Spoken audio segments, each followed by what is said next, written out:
Hello, cruel, cruel world. My name is Dr. Shaham Das. I'm a consultant forensic psychiatrist. I assess mentally disordered offenders for a living so that you don't have to. You can call me the ominous Shahaminous. Now, this video is 5 myths about murder investigation. There's been a murder and ye are the prime suspect. Don't worry, there hasn't, and you're not. So if I was to ask you to guess the total number of homicides in, say, last year in England and in Wales, what would you say? 30? I'd say, come on, it's higher than that. You'd say 100? I'd be like, no, higher than that. You'd say, I don't know, 200?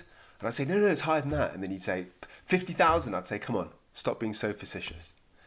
According to the Office of National Statistics, the ONS website, in the year ending March 2023, there were 590 homicides recorded in England and Wales. That's actually a 14% decrease from the previous year. Now, of course, this video is about murder. Not all homicides are classified as murder. There are other categories such as manslaughter. So very briefly, generally speaking, murder requires the intent to kill, whereas manslaughter can involve a situation where the intent was to cause serious harm, but it wasn't to kill, so it resulted in death, but it wasn't a premeditation. Of course, another type of manslaughter would be diminished responsibility. That's kind of what I do professionally. I give expert witness in that kind of case. You've probably heard of Kalakane, who's the man that carried out the Nottingham stabbings. There was lots of controversy because he had paranoid schizophrenia. He got diminished responsibility rather than murder. Lots of people were really upset about it. I've done a different video on that. I'll put the links in the description. If you're interested, go check it out. So as I said, this video is 5 myths about murder investigations. I'm a forensic psychiatrist, so I assess and I help give evidence in murder trials sometimes. In fact, this very week, my Psych for Sore guys, I went to a prison and I assessed a man who killed his father, and the question was there mental illness there or not? So this video is about murder investigations, and what I'm trying to say is I'm using my years of clinical experience. Honestly, I'm not just telling you stuff I've Googled. My intention in making these videos is to get you thinking like a forensic psychiatrist, and also to take over the world that's not going great. All right, I'm about to get into the myths, honest, I promise. Before we start, I've got a question for you, my Psych for Sore guys and gals. What do you think the overall clearance rate is for homicides in England and Wales? So what proportion of cases do you think are solved? I'll tell you the answer at the end of this episode, and the answer will shock you. Not really, I'm just kind of saying that so you watch to the end. Okay, let's get into it. Myth number 1, all murderers leave a trace of evidence. We all like to watch a bit of Quincy, don't we? There's just one thing I don't understand. My wife, she's a fan of yours. But in reality, whilst forensic science has definitely advanced significantly, it is not foolproof. So some crimes can be meticulously planned and they can be well executed, leaving minimal evidence or even no physical evidence behind. And even if there is, say, DNA evidence, it can degrade over time. It can be contaminated. There might be witness accounts, but they might be unreliable. Going back to the DNA, even if they've got the DNA sample, it could be thought of as void in a court case because of the violation of procedural rules. So let's have a hypothetical scenario, right? Let's say your house has been burgled. Let's say they stole all of your Britney Spears CDs and they took a shit in your living room. Now, the police think they know who it is and they arrest a suspect for burglary. And during the arrest, the police officer collects a blood sample from the suspect, and that DNA matches the stool sample from your living room. But silly old PC Plod took the blood sample without a warrant or without consent.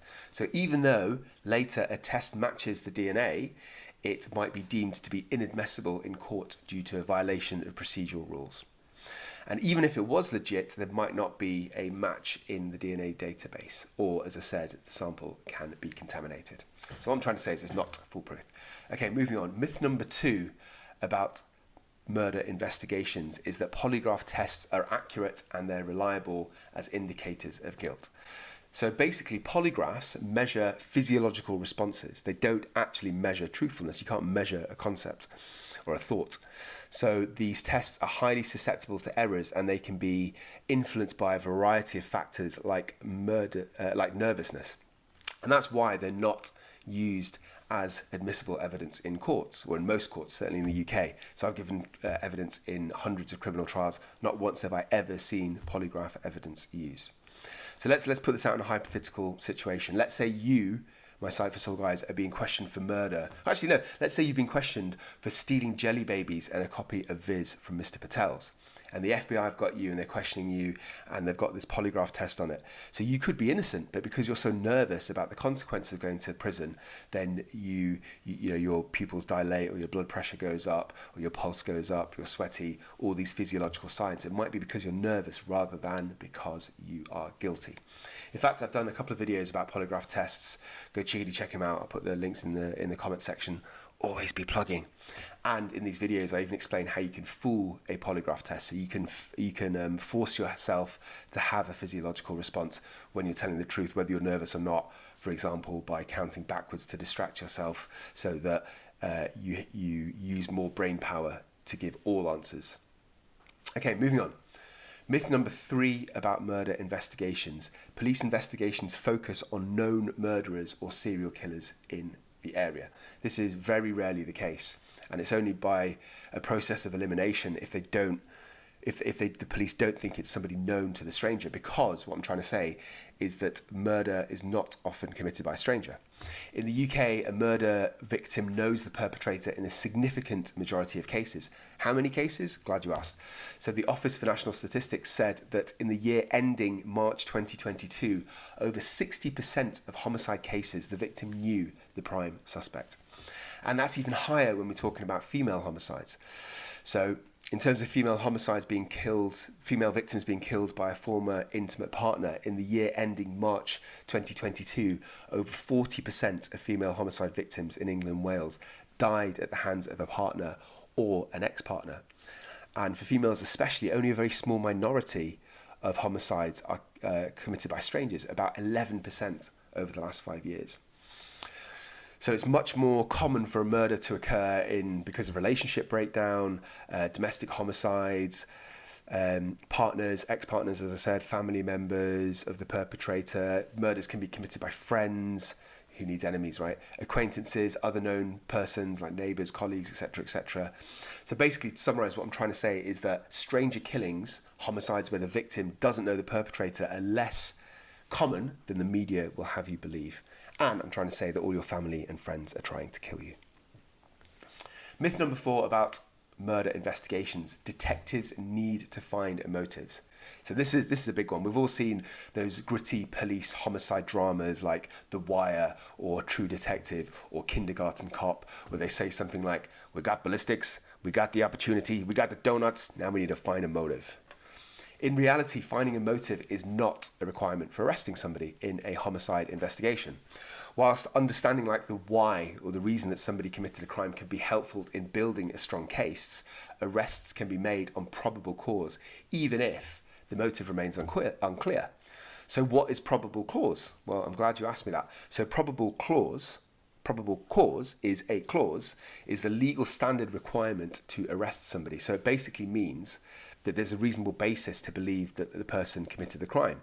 And that can be established through various means, including expert witness testimony, eyewitness testimony, DNA, fingerprints, or other physical evidence recovered at the crime scene that connects the suspect to the crime. And it can also come through a confession. Whilst not always reliable, confession can be strong evidence if obtained legally. I must confess, I still believe. Sorry.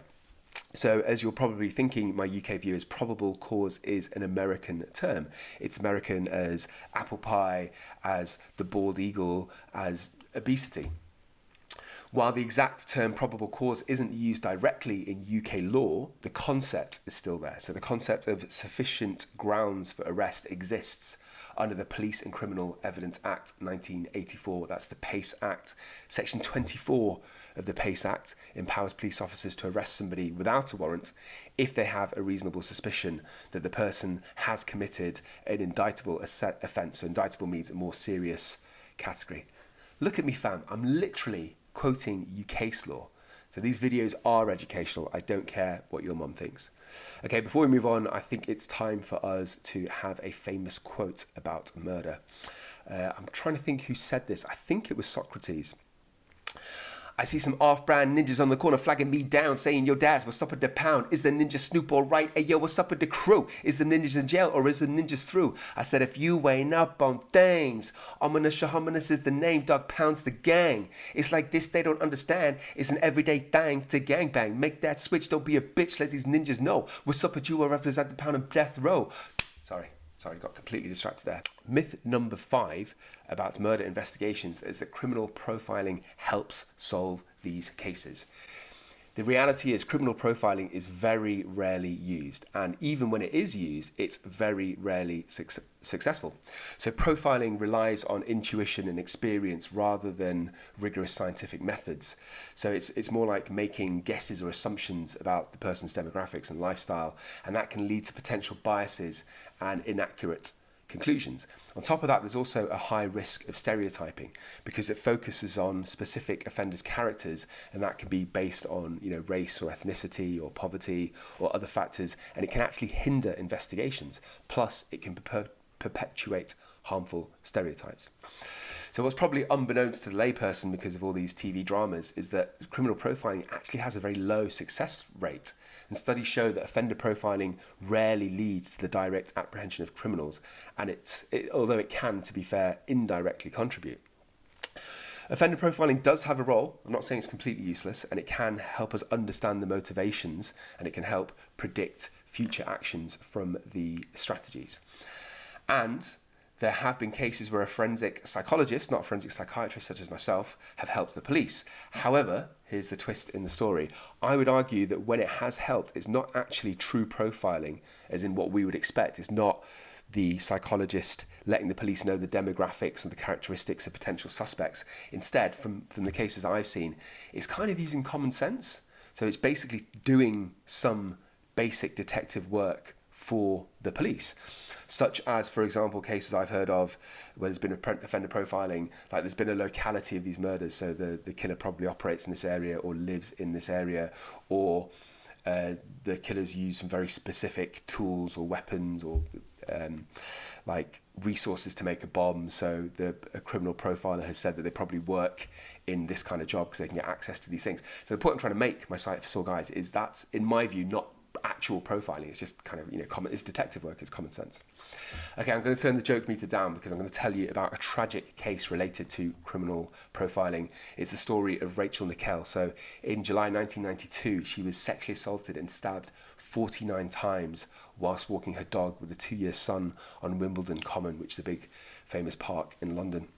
And the police asked a renowned criminal psychologist to create an offender profile of the killer, which fitted perfectly this man that they suspected called Colin Stagg. So on the basis of this criminal profiling by this renowned psychologist at the time, the police kind of set up this trap, this entrapment for Colin Stagg. So with the psychologist's assistance, they had this attractive undercover policewoman who befriended Colin Stagg and flirted with him, and she tried to coax out this kind of violent secret fantasy. He tried to get a confession out of him basically to try and record it. And it turned out that Colin Stagg was actually innocent. And he was remanded for about 8 months, I believe. And in July 2006, after re-examining some evidence, the police interviewed and convicted a murderer named Robert Napper. And this man had paranoid schizophrenia and Asperger's syndrome. He was actually in Broadmoor Hospital at the time they caught him, and he'd been there a patient for a decade. And Napper, this is the really shocking kind of scary and disgusting bit, is that Napper had been one of the original suspects, but he was dismissed because of this errant, incorrect criminal profiling. And I'm sorry to say, he went on to actually kill somebody else in the time being before he went to Broadmoor. So my point being is that because of this criminal profiling, I think you could argue that a woman died unnecessarily. So I've done a whole other video on that tragic case. Go check it out. I will put the links in the description. Okay, we're almost finished my Psych for Sore guys. At the beginning of this video, I asked you a question, which is what's the overall clearance rate for homicides in England and Wales? Before I answer that, I just want to introduce you to this channel. This is a Schmite for Small Minds. I'm a forensic psychiatrist. I do a smorgasbord of videos related to mental illness, related to criminality, crossover between the two, talk about how you deal with narcissists, I talk about myths about female prison, etc., etc. There's something for everybody on this channel. I implore you to subscribe. Not only does it help me out immeasurably, but if you do subscribe, then when your grandmother unfortunately passes away, all of her money from her will and her Stevie Wonder records will go directly to you, guaranteed, or your money back. Okay, almost finished. So charges are made in about 63%, so almost 2/3 of homicide cases. So that means that somebody is suspected and charged, according to the Office of National Statistics, in the year ending 2021 to 2022 in England and Wales. And in terms of numbers that are convicted, in the year to March 2022, 414 people were indicted for homicides. Some reports suggest about 25% of charged cases end in no further action. So what I'm trying to say is about a quarter of cases where they have a suspect, they don't solve the case. So that is, I suppose, bad news, unless you're a serial killer, in which case, congratulations. All right, that's it for me. I've blathered on enough. Have a blessed day. Buy my goddamn book, watch my videos, and do not forget, I love you.